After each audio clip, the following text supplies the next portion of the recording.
మూడవ అధ్యాయము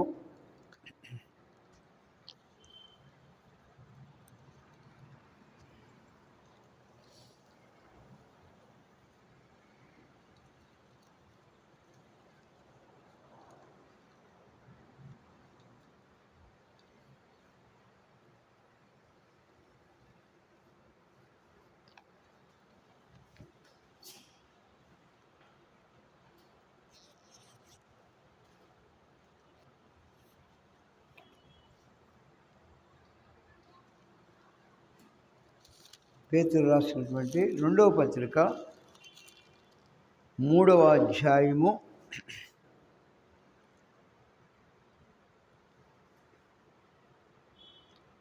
8, 9, 10 ఈ 3 వచనాలు తీసిన వారు చదవండి.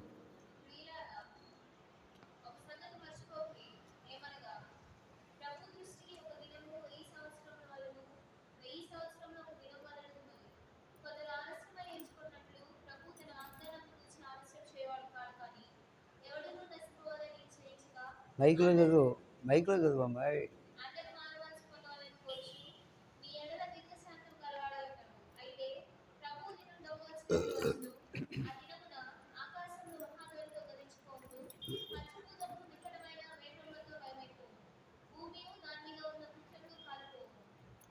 చాలు, ప్రార్థన చేసుకుందాం.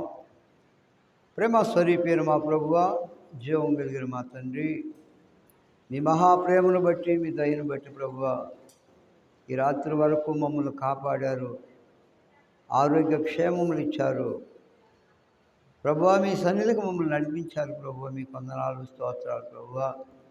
అయ్యా, లోకంలో ఎంతోమంది నీ సన్నిధికి రాలేని స్థితిలో ఉంటూ ఉన్నారు ప్రభువా.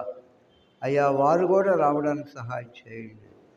చదవబడిన వాక్య భాగములు మీరు జీవించండి. నీ పాద సన్నిధికి వచ్చినటువంటి బిడ్డలను మీరు జీవించండి. చదవబడిన వాక్య భాగములు మీరు జీవించండి ప్రభువా. ఎన్నిక లేని వాడను ప్రభువా. అయ్యా, మాట్లాడు చేతగాని వాడిన ప్రభువా. అయ్యా, ఏ మంచి లేని వాడిన ప్రభువా. అయినను మీరు నన్ను ప్రేమిస్తూ ఉన్నారు ప్రభువా. అందరినీ ప్రేమించే దేవా, నీ కృపలో నీ ప్రేమను వారు గ్రహించినట్లుగా వినగల చెవిని, గ్రహించగలిగిన మనస్సు ప్రతి ఒక్కరికి దయచేయమని ప్రభు అయిన యేసుక్రీస్తు నామమున స్తుతించి ప్రార్థించి వేడుకుంటున్నాము తండ్రి, ఆమేన్. మనం చదువుకున్నటువంటి వాక్య భాగము 2వ పేతురు రాసినటువంటి పత్రిక 3వ అధ్యాయము 8 నుండి కొన్ని వచనాలు మనం చదువుకున్నాం. ప్రియులారా, ఒక సంగతి మరిచిపోకుడి. ఏమంటున్నాడు ఇక్కడ? ప్రియులారా, ఒక సంగతి మర్చిపోకుండా అంటున్నాడు. సంగతి ఎవరైనా ప్రయాణాల్లో లేక కొంతకాలానికి గ్యాప్ వచ్చి మరలా కలుసుకున్నప్పుడు వాళ్ళు ఏమంటారు? ఆ సంగతులు ఏందయ్యి అంటారు. సంగతి ఏంటి అంటారు. కారణం ఏంటి? తెలుసుకోవాలి, సంగతి తెలుసుకోవాలి. ఈ రాత్రి నీకు ఒక సంగతి చెబుతాను, వినండి. దేవుని వాక్యం సెలవిస్తుంది, ఒక సంగతి మరిచిపోకుడి అంటున్నాడు. చాలామంది ఈ లోకంలో మరిచిపోతున్నారు. దేవుని వాక్యం వింటారు, విన్న కాసేపే, తర్వాత మామూలే. అలా ఉండకూడదు. మన జీవితాల్లో మరిచిపోకుండా జ్ఞాపకం పెట్టుకోవాలి. నువ్వు ఎక్కడి నుండి ఈ మాటలు వింటున్నావో నాకు తెలియదు, కానీ చెవి వెగ్గి ఈ మాటలను జాగ్రత్తగా వినాలని ప్రభువు పేరిట మీకు మనవి చేస్తూ ఉన్నాను. ఏమనగా, ప్రభువు దినము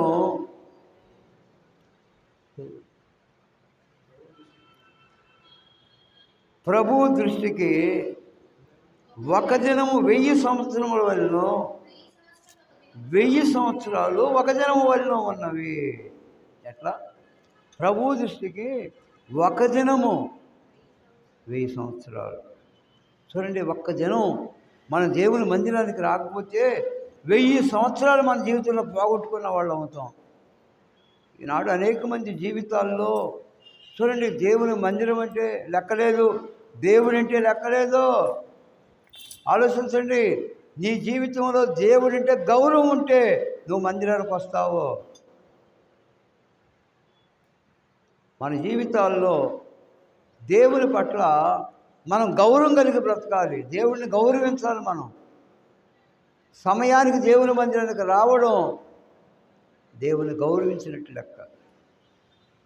చూడండి, ఒక పెళ్లి జరిగేటప్పుడు మనం ఆలస్యంగా వెళ్ళామనుకోండి, పెళ్ళింటి వాళ్ళు ఏమంటారు? తీరిందమ్మా, తీరిందా మీకు అంటారు. పెళ్ళి అయిపోయినాక వచ్చారనుకో ఏమంటారు? చాలా బాధపడతారు. అంత అయిపోయినాక వచ్చావు కానీ. అలాగైతే ఈ లోకంలో మన జీవితాల్లో దేవుని మందిరానికి వచ్చే విషయంలో ఎవరూ నిర్లక్ష్యంగా ఉండవద్దు. ఎవరైనా రావచ్చు. నువ్వెందుకు వచ్చావు అనేవాళ్ళు ఇక్కడ ఎవరు లేరు. ఎందుకు వచ్చావు మందిరానికి నువ్వు? ఒకవేళ కొత్తగా నువ్వు దేవుని మందిరం అడుగు పెడితే మేము వాళ్ళని ప్రేమతో ఆహ్వానిస్తాం. అయ్యా రండి అంటాం. ఎందుకు వచ్చావు నువ్వు ఇక్కడికి అనం. ఇది మా మందిరం, నువ్వు ఎందుకు వచ్చావని మేము అనం. ఎవరినైనా మేము ప్రేమతో ఆహ్వానిస్తాం. దేవుని మందిరం ఇది. దేవుని మందిరానికి ప్రతి ఒక్కరూ వచ్చే హక్కు ఉంది. దేవుడు మనం సృజించాడు. ఈరోజు మనం బ్రతుకున్నామంటే దేవుని కృప, దేవుని ప్రేమ. మనకంటే చిన్నవాళ్ళు ఎంతోమంది చనిపోయారు. మనకంటే ఆస్తిమంతులు, ఆస్తిపరులు, ధనవంతులు, విద్యావంతులు, ఉద్యోగస్తులు, మినిస్టర్లు ఎంతోమంది చనిపోయారు. ఈనాడు నీవు నేను బ్రతుకున్నామంటే అది ఎవరి దయ? దేవుని దయ. దేవుని దయను బట్టి మనం బ్రతుకుతున్నాం ఈ భూమి మీద. ఏ క్షణంలో, ఏ గడియలో మన జీవితం ఎలా అంతమవుతుందో మనకు తెలియదు. ఎన్నో కలలు కంటూ ఉంటారు లోకంలో మనుషులు. అది చేయాలి, ఇది చేయాలి, మంచి బిల్డింగ్ కట్టాలి, పొలం కొనుక్కోవాలి, మంచి బట్టలు తీసుకోవాలి, రకరకాలుగా ఎన్ని ఆలోచనలు. చనిపోతే ఈ ఆలోచనలు ఏమైపోతాయి? ఎన్ని గాలి మేళ కడుతూ ఉంటారు. గాలి మేళలు అంటారు వాటిని. జీవము కలిగిన దేవుని నమ్ముకోకుండా, మారు మనసు పొందకుండా ఒకవేళ నీ జీవితంలో దేవునికి దూరంగా బ్రతికితే నీ గతి ఏమవుతుందో ఆలోచించు. దేవునికి దూరంగా ఉంటే మన జీవితంలో నష్టం అనుభవిస్తాం, కష్టం అనుభవిస్తాం. ఆలోచించండి. చిన్న కుమారుడు తండ్రికి దూరం అయిపోయాడు. తండ్రిని విడిచిపెట్టాడు. తన ఆస్తి అంతా తీసుకున్నాడు. దూరదేశానికి వెళ్ళిపోయాడు. దుర్వ్యాపారం వలన ఆ ఆస్తి అంతా పాడు చేశాడు. ఏమీ లేదు, చేతిలో చిల్లు కావలేదు. ఆకలి అవుతుంది. ఎవరు అన్నం పెట్టేవాడు కూడా లేరు. డబ్బున్నంతకాలం బెల్లం చుట్టూ ఈగల్లాగా వచ్చారు స్నేహితులు. డబ్బు అయిపోయిన తర్వాత వాడి ముఖం చూసిన వాళ్ళు లేరు. ఈ లోకంలో అంతేలే. డబ్బుండా వాడినేమో గౌరవిస్తారు. డబ్బు లేని పేదవాడినే వాడు ఎదురొస్తే పక్క తప్పుకెళ్ళిపోతాడు. ఏమడుగుతాడు 10 రూపాయలని. ఇది లోకంలో పరిస్థితి. కానీ ఆ చిన్న కుమారుడు సమస్తాన్ని పోగొట్టుకున్నాడు. తనకు తానుగా బుద్ధి తెచ్చుకొని ఒక దినం తండ్రి దగ్గరికి వచ్చాడు. వాడు బుద్ధి వచ్చినప్పుడు, లోకాసువార్త 15వ అధ్యాయంలో ఉంటుంది. వాడు బుద్ధి వచ్చినప్పుడు ఉంది. చదవండి అక్కడ. లోకాసువార్త 15వ అధ్యాయము. వాడు బుద్ధి వచ్చినప్పుడు. ఎవడవాడు? చిన్నవాడు. అయితే బుద్ధి వచ్చినప్పుడు వాడు, నా తండ్రి యొద్ద ఎంతోమందికి కూలి వంటలకు అన్నం సమృద్ధిగా ఉన్నది, నేనైతే ఇక్కడ ఆకలికి చచ్చిపోతున్నాను. నేను లేచి నా తండ్రి యొద్దకు వెళ్ళి, తండ్రి, నీవు పరలోకమునకు విరోధముగాను నీ ఎదుటను నేను పాపము చేసి తిని, ఇక మీదట నీ కుమారుణ్ణి అనిపించుటకు యోగ్యుడను కాను. చూడండి, నన్ను నీ కూలోళ్ళు ఒకడిగా పెట్టుకో అంటున్నాడు. అబ్బా, ఎంత చూడండి. డబ్బు ఉన్నప్పుడు కన్నీ మిన్ను కానరాదు మానవుడికి. డబ్బు జేబు నిండా ఉంటే వాడికి ఏమీ కానరాదు. వాడి కళ్ళుకి బయలు గమ్ముతి. వాడు ఆడిందాట, పాడింది పాట. డబ్బు అయిపోయిన తర్వాత ఒక దరిద్రుడిగా రోడ్ల అమ్మడి తిరుగుతాడు వాడు. ఎందుకు? డబ్బు లేదు కదా. ఎవరి దగ్గర 10 రూపాయలు అడుక్కుందామని ఆలోచనలో ఉంటాడు, కానీ ఇచ్చేవాళ్ళు ఉండరు. చూడండి చిన్నవాడి పరిస్థితి ఎంతగా దిగజారిపోయిందంటే ఎవడు ఒక ముద్ద అన్నం పెట్టేవాళ్ళు లేడు. చివరికి పందులు మేపడానికి ఒక పందులు మేపేవాడి దగ్గరికి వెళ్ళి పని కుదిరాడు, జీతం కుదిరాడు. చూడండి పందుల్ని మేపటం అంటే బరిగొడ్డుని మేపటం తేలికే. తెలుసా మీకు? బరిగొడ్డుకి చిన్నప్పుడు మా నాన్న నన్ను జీతం పెట్టాడు. చాలామంది మీకు తెలియదులే. 7వ తరగతి మానేసి రోడ్ల అమ్మడి తిరిగితే నన్ను జీతం పెట్టాడు ఊళ్ళో. పొద్దున్నే లేచి వేడకళ్ళు తీయాలి. నాకు బుద్ధి వచ్చినప్పుడు మళ్ళీ చదువుకోవాలనిపించింది, మళ్ళీ చదివా. లేకపోతే నేను కూడా రోడ్ల అమ్మడి తిరిగేవాడిని. చూడండి బుద్ధి వచ్చినప్పుడు తండ్రి దగ్గరికి వెళ్ళి అంటాడు, పరలోకములకు విరోధముగాను నీ ఎదుట నేను పాపం చేశానయ్యా అంటున్నాడు. చూడండి ఈ లోకంలో చాలామంది దేవుని వాక్యం వింటున్నారు కానీ తమ పాపాలను మాత్రం ఒప్పుకోవట్ల. అవి ఎట్లాగే అట్టి పెట్టుకుంటున్నారు, దాచుకుంటున్నారు. సామెతలు 28:13 తన అతిక్రమలు దాచిపెట్టువాడు వర్ధిల్లడు కానీ వాటిని ఒప్పుకొని విడిచిపెట్టువాడు కనికరము పొందును. ఏం చేయాలి? మన పాపం, మన అతిక్రమం దాన్ని ఒప్పుకోవాలి, తర్వాత దాన్ని విడిచిపెట్టాలి. 10 మంది ఉంటారులే, పొనుకోబోయేటప్పుడు ప్రభువా నేను పాపిని అంటారు. అటు చల్లారు లెక్కితే చేసేదాన్ని పాపాలే. వాడి బ్రతుకు, వాడి ఇష్టం, వాడి అలవాట్లు ఏం మారవు. 10 మంది ఉంటారు అలా. తుమ్ము వచ్చినా యేసయ్యే, దగ్గు వచ్చినా యేసయ్యే, రోగం వచ్చినా యేసయ్యే అంటారు, మూలుగుతారు. కానీ జీవితాల్లో మార్పు ఉండదు. దేవుని వాక్యం వింటారు, కేవలం వినేవారుగానే ఉంటారు కానీ వారి జీవితాల్లో వాక్యాన్ని అనుసరించి మాత్రం నడుచుకోరు. అలా ఉండకూడదు. మీరు వినువారు మాత్రం అయ్యుండి మిమ్మల్ని మీరు మోసపుచ్చుకోకుండా వాక్య ప్రకారము ప్రవర్తించువారునై ఉండుడి. యాకోబు పత్రిక 1వ అధ్యాయంలో ఈ మాటలు ఉంటాయి. చాలామంది ఈ లోకంలో కేవలం వినేవాళ్ళుగా ఉంటారు, అంతే. కేవలం వింటారు కానీ వాక్య ప్రకారం మాత్రం వాళ్ళు నడుచుకోరు. ఎవరైతే ఈ లోకంలో వాక్య ప్రకారం జీవించరో వాళ్ళకి పరలోకం లేదు. ఎన్ని బోధలు చేసినా, ఎన్ని పాటలు పాడినా, ఎన్ని ఉపవాస పండగలు చేసినా, ఎన్ని క్రిస్టమస్ పండగలు చేసినా, నువ్వు ఎన్నన్నా చెయ్యి, నువ్వు ఎంతన్నా ఈ కానుక, నరకానికే వెళ్ళిపోతావు. జాగ్రత్త. డబ్బులు ఇచ్చి పరలోకానికి వెళ్దాం అనుకోవాకండి, కానుకలు ఇచ్చి పరలోకానికి వెళ్దాం అనుకోవాకండి. మీ జీవితాల్లో దేవుడు మార్పును చూస్తాడు. పాపాన్ని ఒప్పుకోవాలి, విడిచిపెట్టాలి. ప్రభు దినం దొంగ వచ్చినట్లు వచ్చును. నీవు ప్రభువుని ఎదుర్కోవాలంటే, పరలోక రాజ్యంలో చేరాలంటే ఈ రాత్రి నీవెక్కడుండి ఈ మాటలు వింటున్నావో నీ పాపాన్ని ఒప్పుకో. కప్పుకోవద్దు, దాచుకోవద్దు. రోగాన్ని దాచుకుంటే ఏమైపోతుంది? వాడు చస్తాడు. రోగాన్ని డాక్టర్ దగ్గరికి వెళ్ళి చెప్పుకుంటే తగిన మందు ఇస్తాడు డాక్టరు. ఈ లోకంలో మన పాపాన్ని మనం దాచుకుంటే ఒక దినం చనిపోయినాక నరకానికి వెళ్ళిపోవాలి. ఇక్కడ కళ్ళు మూస్తే పాతాళంలో కళ్ళు తెరవాలి. తెలుసా మీకు? ఈ భూమి మీద ఏ మనుషుడైతే కళ్ళు మూసుకుంటాడో, మరణిస్తాడో, పాతాళానికి వెళ్ళిపోతాడు డైరెక్ట్గా. పాతాళంలో బాధ ఉన్నది, అక్కడ ఏసీలు లేవు. పాతాళంలో బెడ్డలు లేవు, డల్లపు బెడ్డలు లేవు.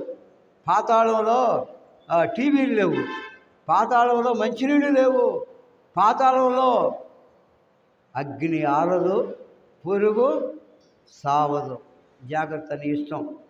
ఒకవేళ నీవు ఇంకా మారు మనసు లేకుండా బ్రతుకుతున్నావేమో, ఈ రాత్రి అయినా నీ జీవితాన్ని మార్చుకో, నీ బ్రతుకు మార్చుకో, నీ క్రియలు మార్చుకో, నీ అలవాట్లు మార్చుకో. నీ హృదయాన్ని దేవునికి ఇవ్వు. సామెతల గ్రంథంలో ఉంటుంది, నా కుమారుడా నీ హృదయం నాకు ఇమ్ము అంటాడు. దేవుడు మన హృదయాన్ని అడుగుతున్నాడు. అయ్యా నీ డబ్బు నాకు ఇయ్యి, దేవుడు నిన్ను జీవిస్తాడు. ఒక 1000 రూపాయల కానుక ఇస్తే అంటున్నా, ఒక 5,000 ఇస్తే 10,000 ఇస్తే దేవుడు జీవిస్తాడని చెప్పట్లా. నా కుమారుడా నీ హృదయం నాకు ఇయ్యి అంటున్నాడు. అవ్వా నా హృదయం మాత్రం నీకు ఇవ్వలేనయ్యా, నువ్వు అడిగినంత డబ్బులు ఇస్తానయ్యా. ఉండాలి అలాంటి వాళ్ళు. ప్రార్థనకు రాను ఆదివారం నాడు, కానుకలు మాత్రం ఇస్తా. నీ కానుకలు కాదు దేవునికి కావాల్సింది. ఏం కావాలి దేవునికి? హృదయం కావాలి, హృదయం ఇవ్వాలి.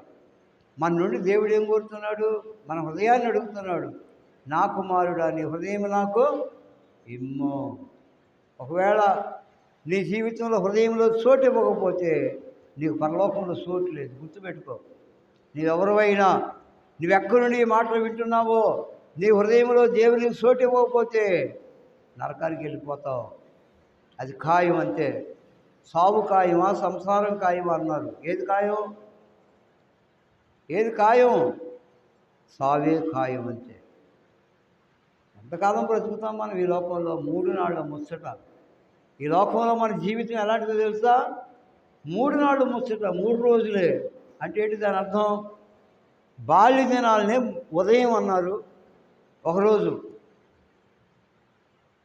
యవన కాలాన్ని ఒక దినం, అక్కడి నుంచి మిగిలిన కాలాన్ని 3వ రోజు.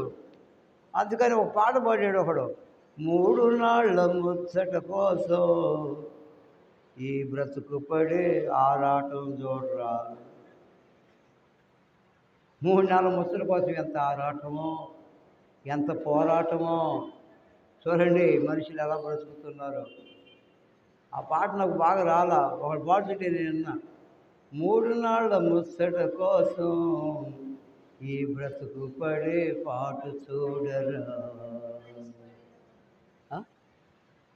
చూడండి, ఆరాటాలు పోరాటాలు దేనికే? నరకానికి కాదు, పోవటానికి కాదు. పరలోకానికి పోవటానికి ఆరాటపడు. నా పరలోకానికి పోవటానికి రోషం కలిగి బ్రతుకు. నేను యేసయ్యని నమ్ముకోవాలి, నేను యేసయ్య కొరకు బ్రతకాలి, పరలోకంలో చేరాలి అనే పట్టుదల కలిగి ఉండు. అంతేగాని ఈ లోకంలో పట్టుదలలో రోషాలు ఏం పనికిరావు. మన రోషాలు గేషాలు అవతల పడేయాలి. దీనులంగా మనం తగ్గించుకోవాలి. తను తాను తగ్గించుకునేవాడు ఏమో చేస్తాడు?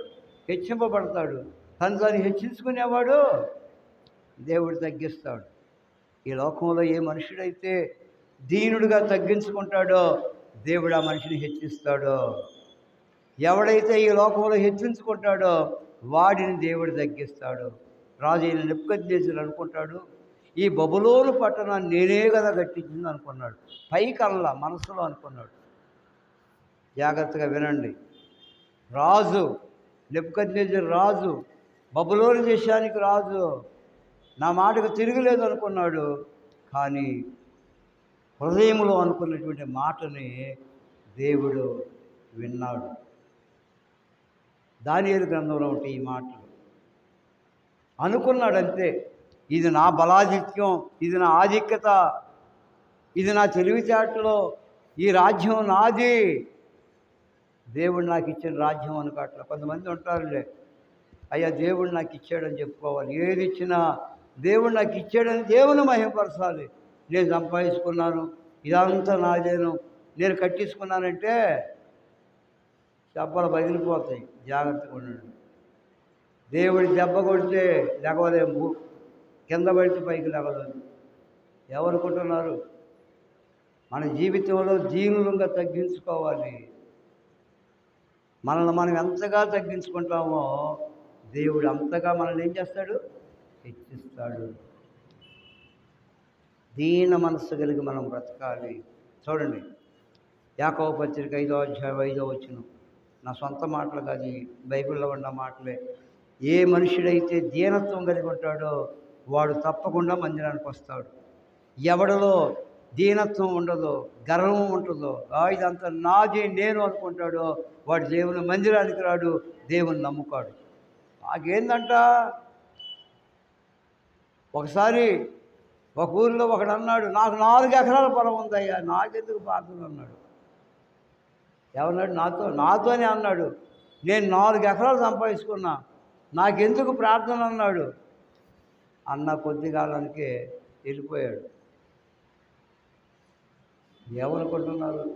దేవుడు ఇచ్చిన దాన్ని మనం నిలబెట్టుకోవాలి, దేవునికి మహిమపరచాలి. అయ్యా దేవుడు నాకు ఇచ్చాడని చెప్పుకోవాలి. అంతేగాని నేను సంపాదించుకున్నానని చెప్పావా అయిపోయినట్లే మన జీవితం. ఒకడు లోకమంతా సంపాదించుకొని తన ప్రాణము పోగొట్టుకుంటే వారికి ఏమీ ప్రయోజనం. చదువు 1 పేతురు 5:5.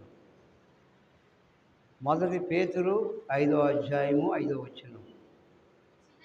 చిన్నలారా, మీరు పెద్దలకు లోబడి ఉండుడి. మీరందరూ ఎదుటి వాని ఎడల దీన మనసు, ఏ మనసు అది? దీన మనసు అని వస్త్రము ధరించుకొని మిమ్మల్ని మీరు అలంకరించుకొనుడే. దేవుడు అహంకారులను ఎదిరించి దీనులకు కృప అనుగ్రహించును. ఏమనుకుంటున్నారు? ఆముందని చెప్పి, అహంకారం ఉందని చెప్పి అడ్డగోలుగా మాట్లాడితే దేవుడు ఏం చేస్తాడు? అణిచివేస్తాడు. నేను అన్నా కానీ దేవుడు నన్ను కూడా అణిచేస్తాడు, నిన్నైనా అణిచేస్తాడు. ఎవరిని వదిలిపెట్టాడు దేవుడు. అనుకుంటున్నారు చాలామంది లోకంలో, నాకేమన్నా. జాగ్రత్తగా బ్రతుకుదాం. దేవుని యందు భయభక్తులతో బ్రతుకుదాం. దీన మనసు కలిగి బ్రతుకుదాం. మీరందరూ ఎదుటి వాని ఎడల దీన మనసు అని వస్త్రము ధరించుకొని మిమ్ముని మీరు అలంకరించుకొనుడి. అలంకారం మంచి మంచి డ్రెస్సులు కాదు, అలంకారం. ఏ మనుషుడైతే దీన మనసు కలిగి ఉంటాడో అదే ఒక అలంకారం. ఒకవేళ నువ్వు పేదవాడవైనా, సరైన మంచి వస్త్రాలు లేకపోయినా, చినిగిపోయిన బట్టలు, చినిగిపోయిన చీర కట్టుకున్నా, నీ మనసు దీన మనసు కలిగి ఉంటే దేవుడు నిన్ను పైకి లేవనెత్తుతాడు. ఎవరుకుంటున్నా? ఒక సామెత ఉంది, వాళ్ళే బళ్ళు అవుతాయి అంట, బళ్ళే వాళ్ళు అవుతాయి అంట. అర్థమైందా? వాళ్ళ బళ్ళు అవుతాయి అంట, బళ్ళు వాళ్ళు అవుతాయి అంట. అంటే దాని అర్థం ఏంటి? ఈ లోకంలో ఏ మనుషుడైతే విర్రవీగుతాడో, ఏ మనుషుడైతే అహంకారంతో బ్రతుకుతాడో దేవుడు వాడిని తగ్గిస్తాడు. ఒక మనిషిని తగ్గించేది దేవుడే, హెచ్చించేది కూడా దేవుడే. దేవుడు హెచ్చిస్తుంటే ఈ లోకంలో ఎవడూ అడ్డపడలేడు. గుర్తుపెట్టుకోండి, ఒక మనిషిని దేవుడు హెచ్చించేటప్పుడు ఇంకోటి వచ్చి అడ్డం పడలేడు. ఎందుకు? అది ఆయన చేతిలో ఉంది. హెచ్చించేది ఆయనే, తగ్గించేది కూడా దేవుడే. ఎందుకని మనం ఏం చేయాలి? ఎప్పుడు మనం తగ్గించుకోవాలి. అయ్యా నేను ఏ పాటి వాడును? దావీదు అంటాడు, అయ్యా నేను ఏ పాటి వాడిను అయ్యా, నేను సచ్చిన కుక్క వంటి వాడిని అంటాడు. ఎవరు? ఒక రాజు. దావీదు మహారాజు అంటాడు, సచ్చిన కుక్క వంటి వాడిని అంటాడు. అంత దీనత్వం మనం కలిగి బ్రతుకుతున్నావా? ఒకసారి మనం పరీక్షించుకుందాం. ఆ దీనత్వం మన జీవితాల్లో కలిగి జీవిస్తున్నావా? చూడండి, దావీదు జీవితం, నేను ఏ పాటి వాడనయ్యా అంటాడు. ఏమంటాడు? నేను ఎంత మాత్రం కూడినయ్యా నేను అంటాడు. మనం ఏం చేస్తాం? నా అతడు లేడు అంటాం. ఈ లోకంలో ఏ మనుషుడైతే దేవుని దృష్టిలో తగ్గించుకుంటాడో దేవుడు వాడిని హెచ్చిస్తాడో. దావీదు గొర్రెల కాపరి. దావీదు ఎవరో? గొర్రెల కాపరి. గొర్రెలు కాసుకునేవాడు దావీదు. వాళ్ళ ఇంట్లో 8వ వాడు. 8 మంది కుమారుడు యెష్షయికి. చిన్నవాడు. అందరూ సైన్యంలో ఉండారు, మిలిటరీలో ఉండారు అందరూ. ఈ చిన్నవాడిని తీసుకెళ్ళి గొర్రెల కాపరిగా పెట్టాడు. గొర్రెలు కాయరని తండ్రి గొర్రెలను కాసుకుంటున్నాడు. దావీదు దీనుడు, చాలా దీన మనస్సు కలిగిన వాడు. దావీదుని గురించి దేవుడు అంటాడు, ఇతడు నా ఇష్టానుసారుడైన మనుష్యుడు. దేవుని ఇష్టానుసారంగా మనం ఈ భూమి మీద బ్రతకాలి. చూడండి, ఒక జనం దావీదుని గొర్రెల దొడ్డిలో నుండి తీసి రాజుగా చేశాడు దేవుడు. చూడండి, దేవుని ప్రేమ ఎంత గొప్పదో. దేవుని ప్రేమ ఎంత గొప్పది. గొర్రెలను కాసే దావీదుని తీసుకెళ్ళి సింహాసనం మీద దేవుడు ఏం చేశాడు? కూర్చుండబెట్టాడు. అది ఆయనకు తగును. ఒక మనిషిని హెచ్చించేది ఆయనే, తగ్గించేది ఆయనే. రాజు అయిన నెబుకద్నెజరు ఎప్పుడైతే హెచ్చించుకున్నాడో పశువుల వంటి మనసు వచ్చింది నెబుకద్నెజరుకి. 7 సంవత్సరాలు గడ్డి తిన్నాడు, అడవిలోకి వెళ్ళి పచ్చి గడ్డి తిని బ్రతికాడు. తెలుసా మీకు? చదువుకోండి, బైబిల్ చదివేవాళ్ళకి తెలుసు ఈ సంగతులు. దానియేలు గ్రంథంలో ఉంటుంది. 7 సంవత్సరాలు గడ్డి తిని బ్రతికాడు. వాళ్ళు అంటారు, నువ్వు గడ్డి తింటున్నావా, అన్నం తింటున్నావు అని. దేవుడు గడ్డి మేపిస్తాడు, జాగ్రత్త. ఆయన తలుచుకుంటే మనం ఏ పాటి వాళ్ళం చెప్పండి. ఈ లోకంలో మన జీవితాల్లో ప్రతి మానవుడిని దేవుడు చూస్తున్నాడు. నువ్వేం చేస్తున్నావో, నువ్వేం చూస్తున్నావో, నువ్వేం మాట్లాడుతున్నావో, నీ ఆలోచన ఎలా ఉన్నావో సమస్తాన్ని చూసేవాడు దేవుడు మాత్రమే. ఒక భార్య మనసు భర్తకు తెలియదు, ఒక భర్త మనసు భార్యకి తెలియదు. ఈ ప్రపంచంలో ప్రతి మానవుడి మనసు దేవునికి తెలుసు. చదవండి యోహాను సువార్త 2:24. స్పీడ్గా చదవాలి. యోహాను సువార్త 2:24. అయితే యేసు అందరినీ ఎరిగినవాడు గనుక ఆయన తన్ను వారి వశము చేసుకొనలేదు. ఆయన మనిషిని ఆంతర్యమును ఎరిగినవాడు. జాగ్రత్త. కొంతమంది జీవితాల్లో గబగబా రుస్తారు, కానీ వాళ్ళ ఆంతర్యం చాలా నిష్కపటంగా ఉంటుంది. కొంతమంది సైలెంట్గా ఉంటారు, వాళ్ళని నమ్మకూడదు. సావిత్రి ఉంది, ఒక సావిత. అరిసేవాడినన్నా నమ్మొచ్చు, కానీ అరిసే కుక్కనైనా నమ్మొచ్చు, కానీ మౌనంగా ఉండే కుక్కని నమ్మకూడదు. కారణం ఏంటి? మెదలకుండా వచ్చి కాలు వేసుకుంటుంది. చూడండి, ఎప్పుడు కరిసే కుక్క అరవదు, అరిసే కుక్క కరవదు. మీరు ఎప్పుడైనా గమనించండి. రోడ్డుని పోయేటప్పుడు కరిసే కుక్క ఏం చేస్తుంది? మెదలకుండా వచ్చి కాలు వేసుకోవడం. అరిసే కుక్క అయితే గవ్వు అంటుంది, ఛాయానంగా అవతల పోదు. జాగ్రత్త. మన ఆంతర్యాన్ని దేవుడు చూస్తున్నాడు, మన అంతరంగాన్ని దేవుడు చూస్తున్నాడు, మన హృదయాన్ని దేవుడు చూస్తున్నాడు. నా సంగతి దేవుడికి తెలియదు అనుకుంటే నువ్వెంత, నీ పిశాచి ఎంత, నేనెంత, నా పిశాచి ఎంత. అందరి జీవితాలను ఎరిగిన వాడు ఎవరో? దేవుడు. దేవుని నమ్ముకోవాలి. అందుకోసమే, అందుకనే మారు మనసు పొందాలి, దేవుని మందిరానికే రావాలి. చదువు తర్వాత వచ్చిన 2 పేతురు 3:9 చదువు.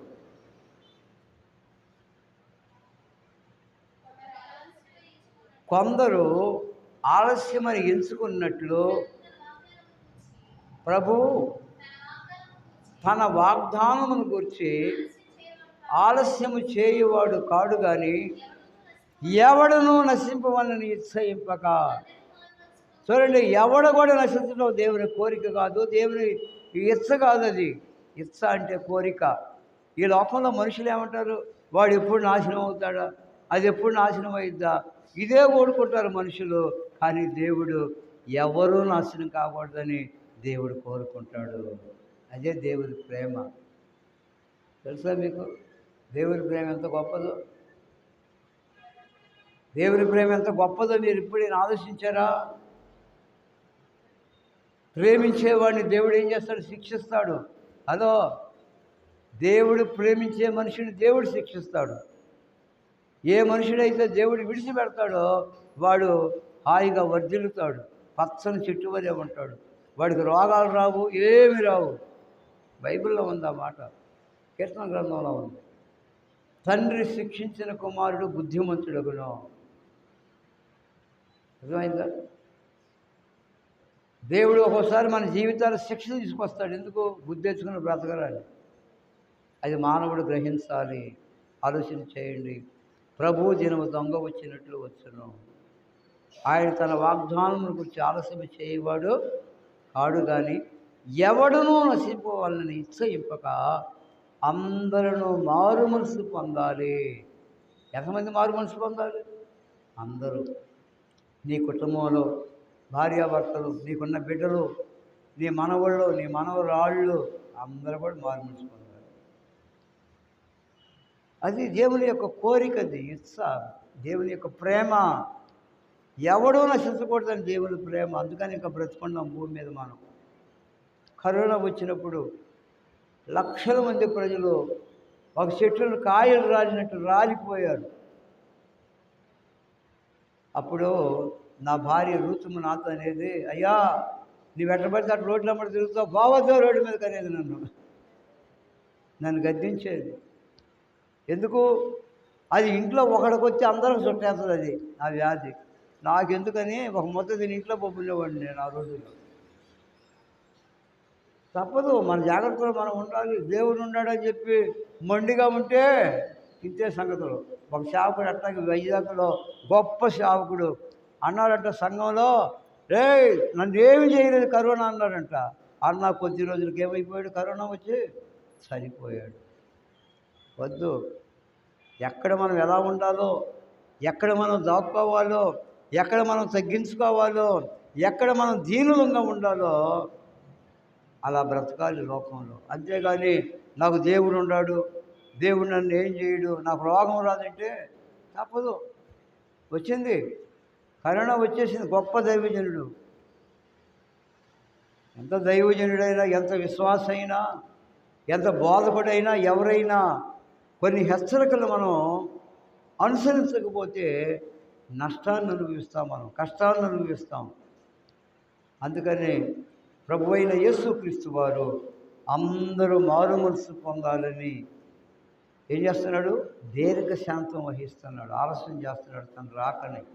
ఇకనైనా మార్చుకుంటావేమో, ఇకనైనా ఈ రాత్రి ఎక్కడుండి ఈ మాటలు వింటున్నావో, నీ జీవితంలో మారు మనసు లేకుండా బ్రతుకుతూ ఉన్నట్లయితే ఇదే నీ జీవితంలో ఆఖరి రాత్రి కావచ్చు. తెల్లారికి బ్రతుకుంటామనే నమ్మకం మనకి ఏమైనా ఉందా? ఎంతోమంది నిద్రపోతానే అంతే బారు నిద్ర అయిపోతుంది. తెల్లారి లెగిస్తే లేపితే లెగవడు అయిపోతుంది. ఎప్పుడు పోతుందో ఆ ప్రాణం తెలియదు. మన ప్రాణం నీటి బుడగ లాంటిది. మన ప్రాణం ఎటువంటిది? నీటి బుడగ. అది ఎప్పుడు ఆరిపోతుందో మనకు తెలియదు. నాకు ఆరోగ్యం ఉంది, నాకు డబ్బు ఉంది, నాకు మంచి ఉద్యోగం ఉంది, నేను ఒక మంత్రిని, నా అంతలో లేడు అనుకున్నావా? ఇంతే సంగతులు. మన కాలగతులు దేవుని వశంలో ఉన్నవి. కీర్తన గ్రంథం ఈ మాట, నీ కాలగతులు ఎక్కడుండే? దేవుని వశంలో ఉండి, అది మర్చిపోవాక.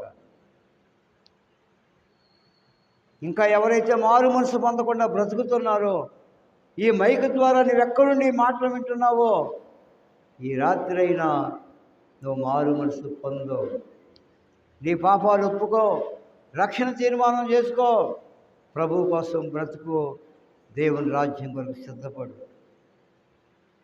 మారు మనసు పొందిన వాడే పరలోకానికి వెళ్ళేది. చదవండి మార్కు సువార్త 1వ అధ్యాయము 14-15 వచనాలు.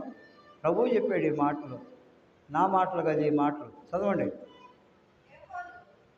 యోహాను చెరపట్టబడిన తరువాత యేసు, కాలం సంపూర్ణమై ఉన్నది, దేవుని రాజ్యం సమీపించి ఉన్నది, మారు మనసు పొంది సువార్త నమ్ముడని చెప్పుచు దేవుని సువార్త ప్రకటింప మొదలుపెట్టాను.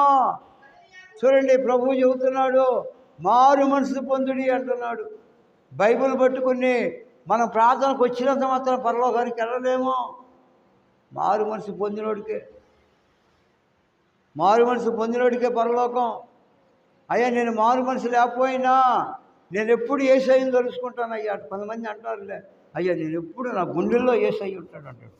ఒకడు అంటాడు నా గుండెల్లో, నా హృదయంలో యేసయ్య ఉంటాడు అంటాడు. మన ఈ మధ్య ఒకడు నాకు తగిలాడు, బాగా దాగి ఉన్నాడు. అయ్యా నా గుండెలో ఉన్నాడు యేసయ్య అన్నాడు. నేను అన్నాను, నీ గుండెల్లో ఉంటే నీ కడుపులో బ్రాంతి ఎందుకుందన్నా, వాసన పడుతుంది వాడికి మాట్లాడుతుంటే. సిగ్గుతో తలంచుకుని వెళ్ళిపోయాడు. రాత్రి ఇంకా మాట్లాడడం. చూడండి ఎంత నటన జీవితం జీవిస్తున్నారు. గుండెల్లోనంట యేసయ్య ఉన్నాడంట, కడుపులోనేమో అది ఉందంట. ఎందుకు ఈ మాయదారి మాటలు, మాయ మాటలు ఎందుకు, అబద్ధాలు ఎందుకు? ఎవరి గుండెల్లో యేసయ్య ఉంటాడో వారి జీవితం పరిశుద్ధంగా ఉంటుంది. ఎవరి హృదయంలో యేసయ్య ఉంటాడో వారి జీవితం పరిశుద్ధంగా ఉంటుంది. వారు ఎటువంటి పాపం చేయకుండా ప్రభు కోసం బ్రతుకుతారు ఈ లోకంలో. సావైనా బ్రతుకైనా ప్రభు కోసమే. అందుకని అపోస్తలుడైన పౌలు అంటాడు, నా మటుకైతే బ్రతుకుడు క్రీస్తే, సావైతే లాభం అంటాడు. ఉందా? ఈ రాత్రి వింటున్న నీకు ఈ నిరీక్షణ ఉన్నదా? ఈ విశ్వాసం ఉన్నదా? ఎంతకాలం ఇంకా పాపంలో జీవిస్తావు? ఈ రాత్రి అయినా నీ పాపాలు ఒప్పుకో. ప్రభువా నేను పాపిని, నన్ను క్షమించయ్యా, నా మనసు మార్చు ప్రభువా, బ్రతికినంతకాలం నీ కొరకు బ్రతుకుతాను ప్రభు అని చెప్పి ఒక మంచి తీర్మానం తీసుకోండి. ప్రభువు మన కొరకు ఈ మాటలు దీవించును గాక. ప్రార్థన చేసుకుందాం. ప్రేమ స్వరూపైన మా ప్రభువ, జీవం కలిగిన మా తండ్రి, మమ్మల్ని ప్రేమించి మా కొరకై పరలోకము నుండి భూమి మీదకి మానవుడిగా దిగి వచ్చినటువంటి మా మహిమ కలిగిన ప్రభువ, నీ బంగారు పాదములకు వందనాలు, స్తోత్రాలు ప్రభువ. మమ్మల్ని ప్రేమించారు కనుకనే చెరువులో ప్రాణం పెట్టారు ప్రభువ, మీకు వందనాలు ప్రభువ. ఎవరైతే దూరంలో దగ్గరలో ఉండి ఈ మాటలు విన్నారో, ఎవరైతే ఇంకా మారు మనసు లేకుండా బ్రతుకుతున్నారో ప్రభువ, ఈ రాత్రి అయినా వారు తమ పాపాలు ఒప్పుకొని మారు మనసు పొంది నీ రాజ్యానికి వారసులయ్యే భాగ్యం దయచేయండి మా ప్రభువ. చేరి వచ్చిన బిడ్డలు మీరు దీవించండి అయ్యా. 10th క్లాస్ ఇంటర్మీడియట్ బిడ్డలు పరీక్షలు రాబోతూ ఉన్నారు ప్రభువ. బిడ్డలకు మంచి జ్ఞానం ఇవ్వండి ప్రభువ, జ్ఞాపక శక్తిని ఇవ్వండి ప్రభువ. బిడ్డలకు మీరు తోడుగా ఉండమని వేడుకుంటున్నాం మా ప్రభువ. అలాగే ఇంకా మిగిలిన తరగతుల వారి ప్రభువ, బిడ్డలందరికీ మీరు తోడుగా ఉండండి అయ్యా. 1వ తరగతి నుండి అయ్యా కాలేజీ వరకు బిడ్డలందరినీ మీరు జ్ఞాపకం చేసుకోండి. మీ కృపలో వారిని భద్రపరచండి అయ్యా. వాడి సెల్ ఫోన్లు జోలికి పోకుండా చక్కగా పుస్తకాలు చదువుకొని అయ్యా మంచి మార్కులతో పాస్ అయ్యే కృప వారికి దయచేయండి మా ప్రభువ. అనారోగ్యం చేత బాధపడే వారికి ఆరోగ్యం దయచేయండి ప్రభువ.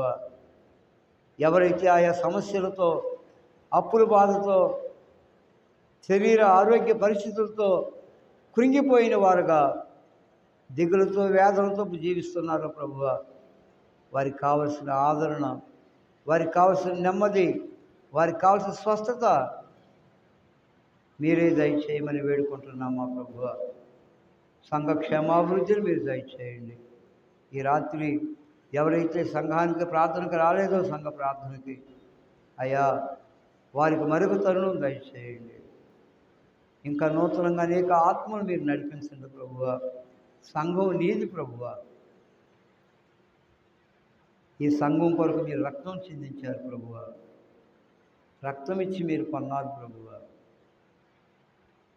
అయ్యా సత్యాన్ని గ్రహించే మనసు ప్రతి ఒక్కరికి దయచేయమని, విన్న ప్రతి మాట మంచి నేలబడి విత్తనం మాదిరిగా 60 100 మీరే ఫలింపు చేయమని మా దేశ ప్రజలను, రాష్ట్ర ప్రజలను ప్రభువా, ఇంకెవరైతే మారు మనసు లేకుండా బ్రతుకుతున్నారో ప్రతి ఒక్కరూ మారు మనసు పొందే భాగ్యం దయచేయమని మా ప్రభు అయిన యేసుక్రీస్తు నామమున స్తుతించి ప్రార్థించి వేడుకుంటున్నాము తండ్రి.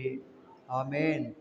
మన తండ్రి అయిన దేవుని ప్రేమయు, మన ప్రభు అయిన యేసుక్రీస్తు వారి కృప, పరిశుద్ధాత్మక అన్యోన్య సహవాసము ఇక్కడ చేరి ఉన్న మనకు, తన్ను ప్రేమించు వారందరికీ సదాకాలము తోడైండును గాక. ఆమేన్. అందరికీ వందనాలు.